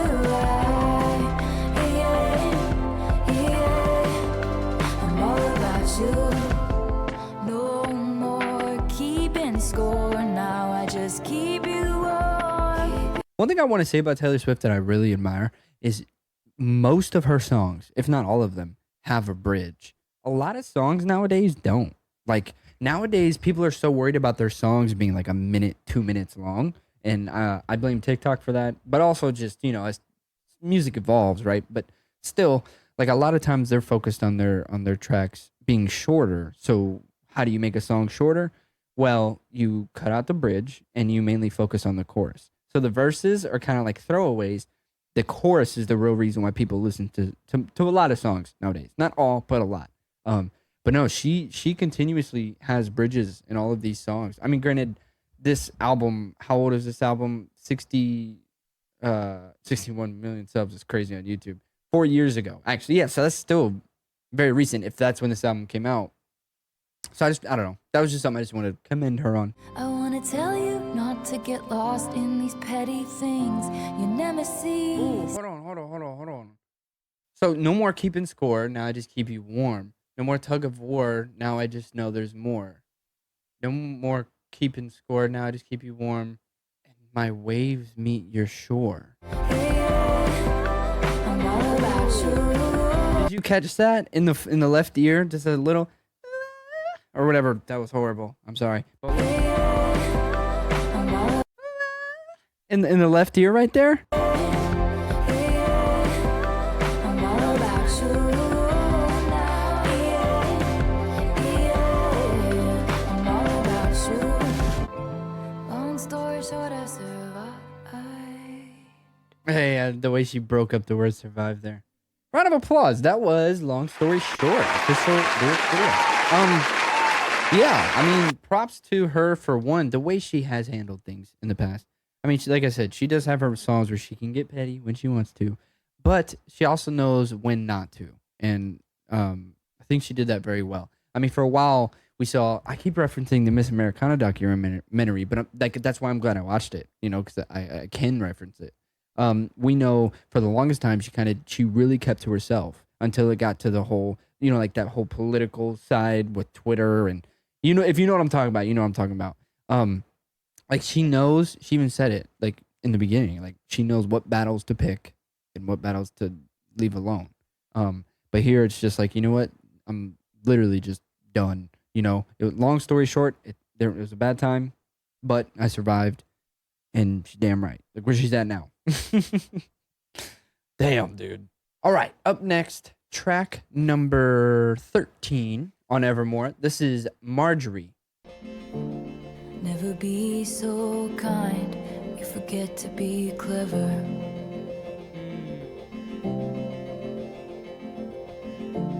Never be so clever, you forget to be kind.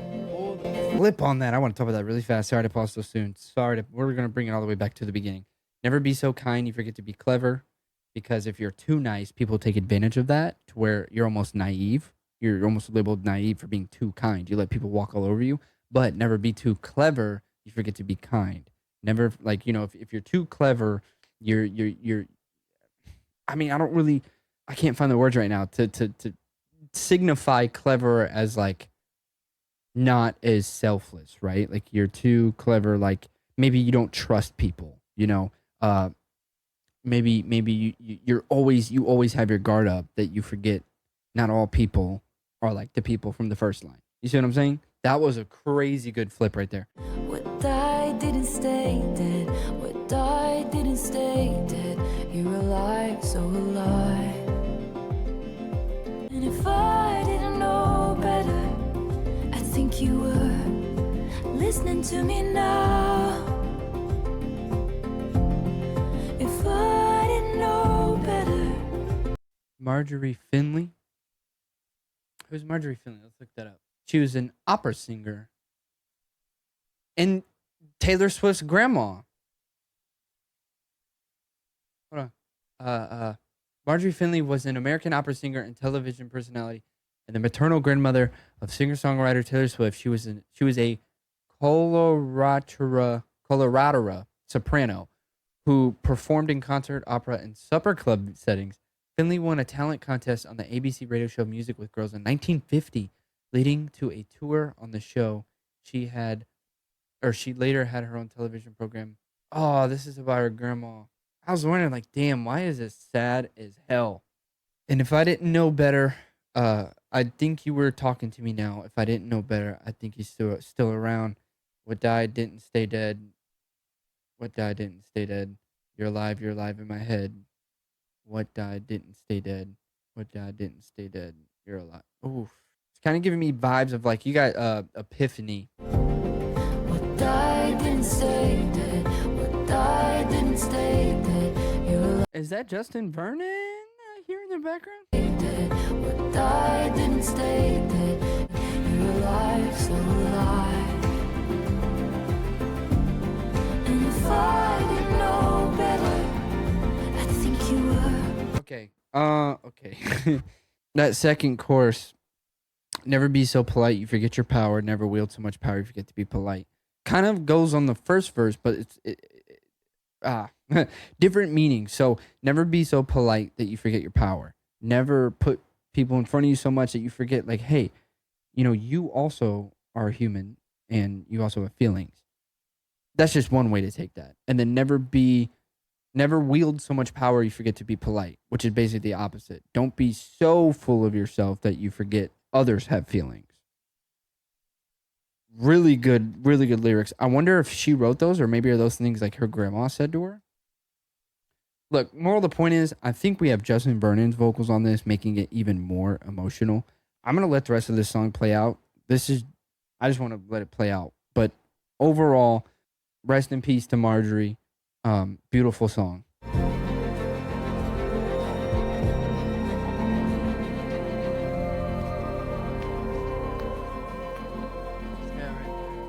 Round of applause. That was Marjorie by Taylor Swift. Honestly, I don't want to do too much.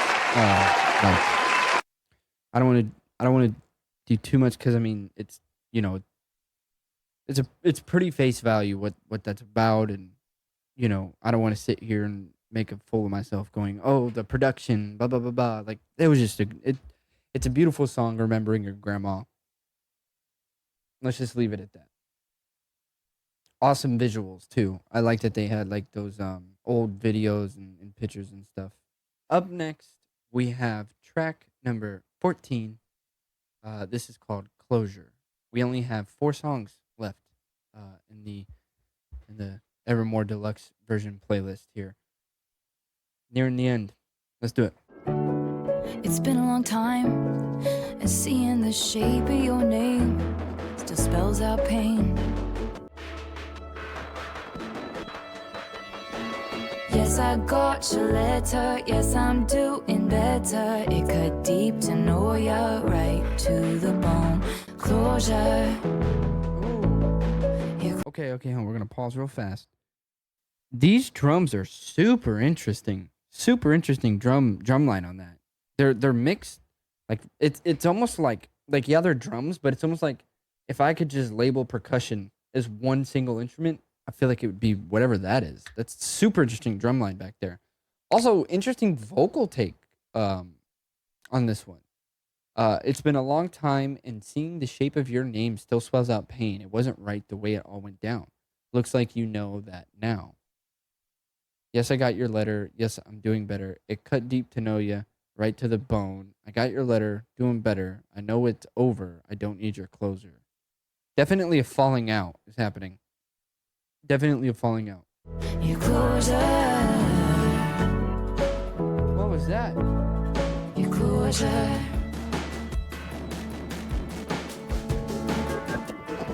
I know I'm just a wrinkle in your new life. What are these sounds that are going on? Like vocoders? This is definitely the most like I want to say experimental, but like abstract song, I think, so far.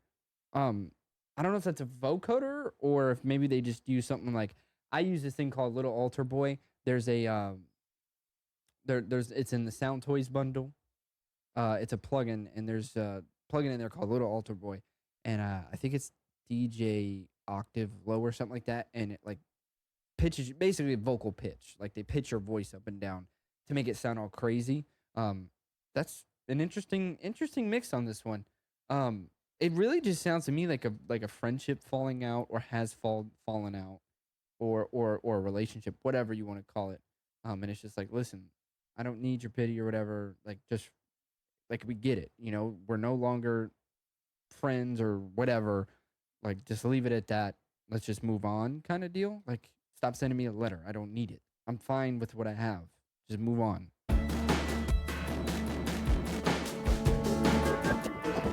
I know I'm just a wrinkle in your new life. Staying friends with, but it's fake and it's oh so unnecessary. Oh, snap. Okay, wait. Is it like saying essentially you're pretending to you want to like bridge the gap that's there just for your sake? Because I know I'm just a wrinkle in your new life. Staying friends with iron not so nice, right? Like, it's almost like you just want to make amends just for you so you can feel better. Like, you don't care if I feel better about it. Guilty, guilty, reaching out across the sea. So you feel guilty about it. And so for your own sake, you're trying to iron this out. It's fake and it's unnecessary. Dang. Okay. Interesting song coming right after Long Story Short, talking about like I'm done with everything. You know, it's kind of on theme. Closure, closure, your closure, your closure. Nice little run there. That was the end. Okay. Okay, round of applause. That was Closure by Taylor Swift. Yeah, man, just it's like a falling out happened, or somebody, somebody did something to end a friendship, and then like that the person that did something wants to essentially iron it out. And this is just how I take it. Wants to iron it out for their own sake, for their own conscience. Not so much because they care about how it left the other person. It's just for themselves, which is something that happens a lot in the real world. And I don't think I've ever heard a song. Maybe I have with that particular topic. Maybe I have. It's just not coming to mind. But if I have, it's very seldom I come across songs like that. This song kind of, I'll be honest, this one felt more like an intermission or an interlude because, it's just kind of like I want to get a message across. There's a story. I want to just real quick get it across. Nothing crazy. Just leave it at that. And then they spice it up with the vocal effects and stuff like that. This is definitely like a much needed interlude, especially after coming after Marjorie, which was probably the most emotional track we've heard so far. They all had their own emotions in different ways. I'm just saying Marjorie is definitely one of the heavier ones, in my opinion, emotionally. So I think throwing this after that was a good idea to kind of like let you like, okay, let me breathe. Interesting. Cool. All right. Up next, we have Taylor Swift, Evermore, featuring Bon Iver. This one I'm super excited for because if you've seen the folklore reaction and you know anything about me, you know that I love Bon Iver. Justin Vernon is one of my favorite artists out there. Dude has revolutionized music with that For Emma album. Insane. I loved Exile. Tried to play it. Very complicated. For no reason. But it's a good song. Complicated songs are good songs. This is Evermore. I've been waiting for this one. Let's do it. Okay, up next, we have track number 16. We only have 2 songs left of this album. This is Right Where You Left Me. Let's go ahead and check this one out. Friends break up, friends get married, strangers get born, strangers get buried, trends change, rumors fly through new skies, but I'm right where you left me. Matches burn after the... Okay.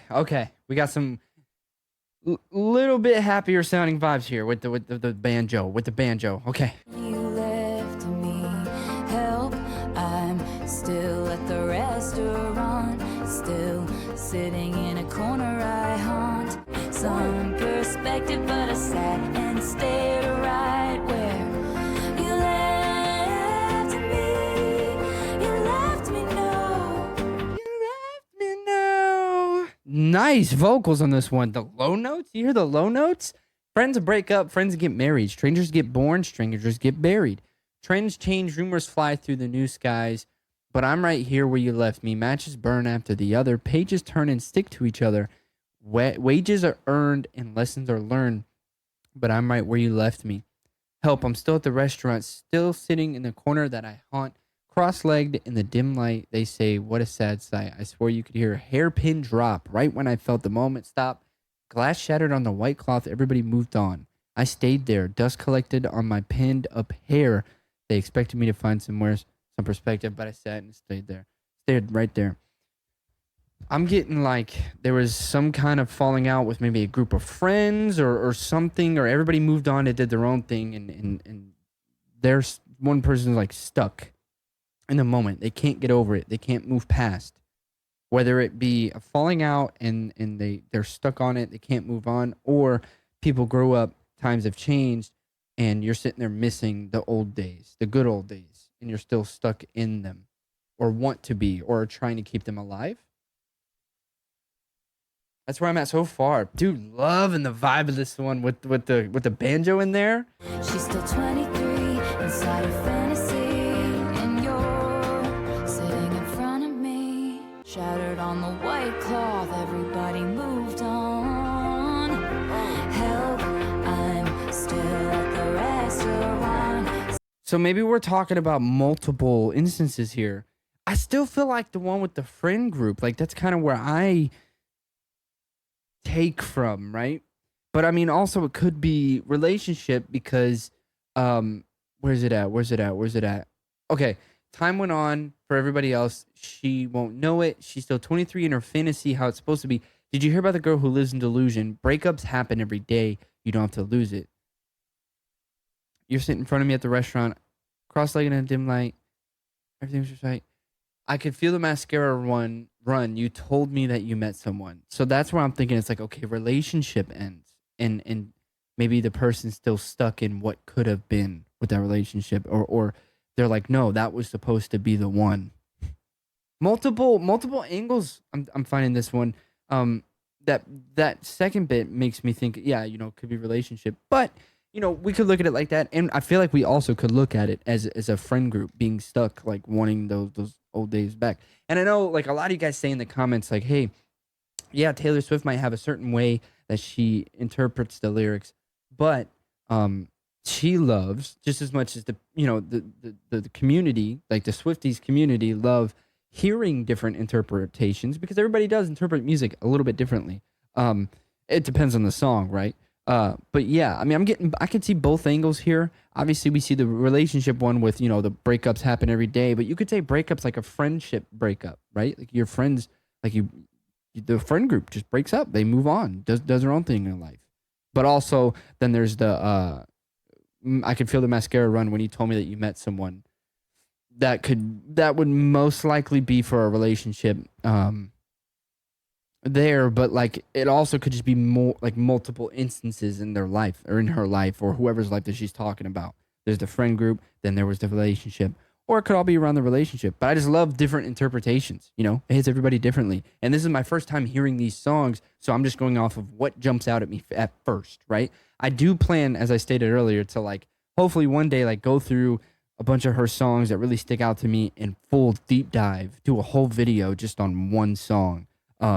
But yeah, I mean, dude, this is all face value stuff, and or from my angle, from where I am, I'm giving face value, like what the lyrics are saying to me in the very moment, and then as we let the song play through, that could change, right? But yeah, You left me no choice but to stay here forever. You left me. You left me no. You left me no. You left me no choice but to stay here forever. dude, the falsetto will never get old. Round of applause. That was right where you left me, Taylor Swift. Yeah, man. Just doubling down on the multiple ways to take the lyrics. I mean, obviously, toward the end, that was definitely more about like relationships. But then again, I keep doing this. But then again, like aside from like, I mean, I don't know, because you could say like, a friend you had, right? You hear it all the time, like you have a friend, then they end up dating somebody, and then that friendship kind of fades because they spend most of their time with that other person. And they kind of leave you in the dust. Not all the time, but sometimes that happens, right? And so you could be saying like, hey, I know you have a wife now. I know you have kids and Christmas and all this stuff. So there's not a lot of time to hang out with your friend. Me, right? You have a job, kids, family, all that stuff. But I'm still stuck in the college days, something like that. But also you could parallel that with a relationship, young love. Maybe we had something in college, hypothetically. Then we split up for whatever reason. You went on, have your wife and kids now. But me, I was still stuck in like, I thought you was going to be the one that was going to have the wife and kids. Well, okay, wait, you were going to be, you hear what I was saying? I just messed that up. We were going to have the kids together. There we go. And in the Christmas, multiple angles. And I love that about music. Really love the falsetto in that one. That one, the instrumental, the falsettos, the whole vocals as a whole, right? This, I'm going to save my thoughts for that end. But yeah, okay. That's where I am with that one. But that being said, we are on the last track of Evermore. If you made it this far, comment what your favorite instrument is. So I know you made it this far. That being said, we are on the last track of the Evermore Deluxe album. My voice cracked. It's been an emotional ride. Okay, cut me some slack. The last track is called It's Time to Go. This is the official lyric video. Let's see how this wraps up. When the dinner is cold and the chatter gets old, you ask for the tab. When the words of a sister come back in whispers that prove she was not. That old familiar body ache that snaps from the same little breaks in your soul. You know when it's time to go. Okay, we're going to pause real quick before another drop happens. When the dinner is cold, the chatter gets old, you ask for the tab. Or that moment again, he's insisting that friends look at each other like that. When the words of a sister come back in whispers that prove she was not, in fact, what she seemed. Not a twin from your dreams. She's a crook who was caught. The old familiar body ache, the snaps from the same little breaks in your soul, you know when it's time to go. When the dinner is cold and the chatter gets old, you ask for the tab. Is that a metaphor? Or that moment again, he's insisting that friends look at each other like that. When the words of a sister come back in whispers that prove she was not in fact what she seemed, not a twin from your dreams, she quickly got caught. Sounds like a betrayal. When the dinner is cold, the chatter gets old, you ask for the tab. 20 years at your job, then the son of the boss gets the spot that was yours. Yeah, betrayal or trying to stay for the kids when keeping it how it is will only break their hearts worse. It sounds just like know when you've overstayed your welcome, kind of like know when to bow out. Like when the dinner is cold, the chatter gets old, you ask for the tab, you leave, right? When the words of a sister comes back and whispers, right? Like your sister or friend that you consider a friend, stuff they've been saying about you comes back and whispers that proves she's not what she seemed. She's not a twin. She's a crook. You know to leave that friendship. That old familiar body ache, the snaps from the same little breaks in your soul, you know when it's time to go. I'm thinking it's like overstayed welcome, like knowing when to back up. That's where I'm at so far. That's an interesting metaphor to use there. Let's keep going. He's got my past frozen behind glass, but I've got me. That old familiar body ache that snaps from the same little breaks in my soul. I know. Okay, sometimes giving up is a strong thing. Running is the brave thing. Sometimes walking out is the one thing that will find you the right. No, there was something in there that caught my attention. 15 years, 15 million tears, begging till my knees bled. I gave it my all, he gave me nothing at all. Then wonders why I left. Now he sits on his throne, palace of bones, praying to his greed. He's got my past, frozen behind glass, but I've got me.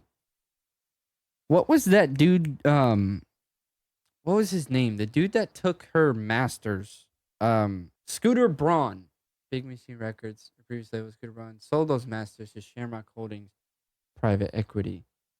Because what caught my attention was in the beginning, she was talking about like knowing when like you overstayed your welcome or when it's time to leave. But then, in fact, seemed not a twin of your dreams. She's a crook who's caught. So finding somebody that you thought was close to you was a crook. And I remember hearing through like the chat of our live streams and stuff that the Scooter guy stole her masters. But now he sits on his throne in his palace of bones. Sits on his throne because he took her masters, and obviously with that comes a lot of money. Let's just be honest here, right? Success. So he sits on his throne, palace of bones. Bones. So yeah, he's on a throne, but it's on a pile of bones. Means he's done a lot of messed up stuff to get there. That's what that saying is. You're sitting on a throne on a pile of bones, meaning there's a lot of history, right? Bones, fossils, history, a lot of history, bad history because they're bones, right? He's got my past He's got my past frozen behind glass, but I got me. He's got my past, her past music, right?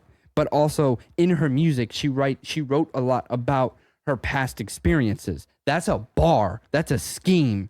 He's got my past frozen behind glass, but I've got me. Yeah, he's got the past songs and literally my past because she spent her past time to make the music, right? She wrote about her past in the music, but I've got me holding on to her because she re-released all her songs. Dude, what a way. If that's what this is about, what a way to end. It's like a slap in the face, no? Let's keep Why going. I left. What? That's a slap Now in he the sits on his face. throne in his palace of bones, praying to his greed. Praying to his greed. That old familiar body ache that snaps from the same little breaks in my soul. I gotta say, she's taking a really calm approach. Like, I feel like if I was writing about this exact topic, my vocals would not be as angelic as this. They would be, you know what I mean? Because I'd be steaming, bro. But she got hers though. She re-released them. In my soul, when it's time to go.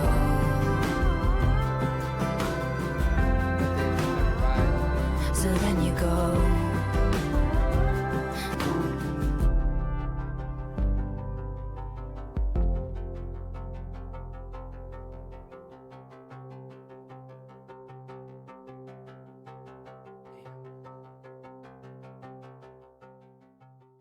Damn, I seen Justin Vernon's name a lot on this album. He must have helped out with like instrumentation and stuff. That was, dude, round of applause. That was It's Time to Go by Taylor Swift. Just like that, you guys, we have officially finished the Evermore Deluxe album by Taylor Swift. I can honestly say that I think that this album tops Folklore for many reasons. The writing is just as good, right? Like, oh, you good? If y'all heard that, that was my son. I'm sorry. The writing is just as good as Folklore. Folklore had really, really good writing. I think of tracks like Seven. I think of tracks like Epiphany. I think of tracks like Cardigan. You know, just like really well written tracks. This one also had just amazing writing. I mean, dude, I still can't get over Evermore. I think that my favorite Taylor Swift, what I would say is when she is more acoustic, whether it be like just her and the guitar in a live setting. But I find it's so much fun to like dig into the lyrics that the sonic of the song, like how it sounds, almost comes second sometimes when I'm listening to Taylor Swift, just because the subject matter of her songs bleed through so well, and it just completely it's like a perfect harmony with the instrumental.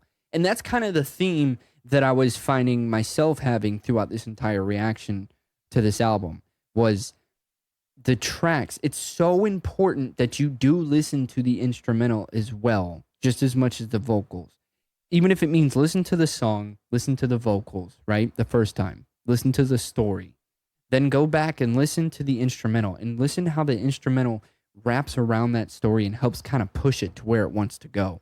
There's times when I feel like the instrumental will push the lyrical content forward, guiding it where to go. Then there's times when it's the exact opposite. The vocals and the lyrics are what's leading the way, and the instrumental kind of follows. And then there's the tracks where it's just like a perfect blend. It depends on the song. It depends on the subject matter. For an example of a vocal forward, I feel would definitely be Evermore. That is a track where you could tell vocals are a big part of that track, right? The storytelling, how the vocals are portrayed, how they're portrayed, the way they're mixed down to the littlest detail. Everything that I've heard from Taylor Swift seems to be perfectly and intricately thought out. Every sound is supposed to be in the way, in the spot that it is. It's supposed to sound the way it does. Every word, every lyric, every little vocal break, every little breath is just meticulously put to convey the exact emotion that she wants to get across. And that type of talent only comes, one, naturally, but two, through constant reps and repetition and passion for the craft. She's written probably well over 1,000 songs, right? At this point. And it shows, especially here with Evermore. My final takes on the album, it was beautifully written, lyrical, and instrumental. The harmonies really stepped it up here. The harmonies were amazing. I think the background vocals on this album are some of the best background vocals that I've heard in a while. Whether that's if they were unison back-end vocals or if they were harmony or if it was just filler stuff. Regardless, some of the best that I've heard in a while. Some of my favorite Taylor Swift tracks I've heard to date are on this album. I'll list them off right here. Give you guys, these are my highlights. These are my top 5. Let me know if you agree or disagree. Tell me which ones are your favorite. Tell me what songs hit you the most. And I hope you enjoyed spending probably 2.5, 3 hours with me here today. Thank you so much for all the support. I love every single one of y'all. Until next time, much love.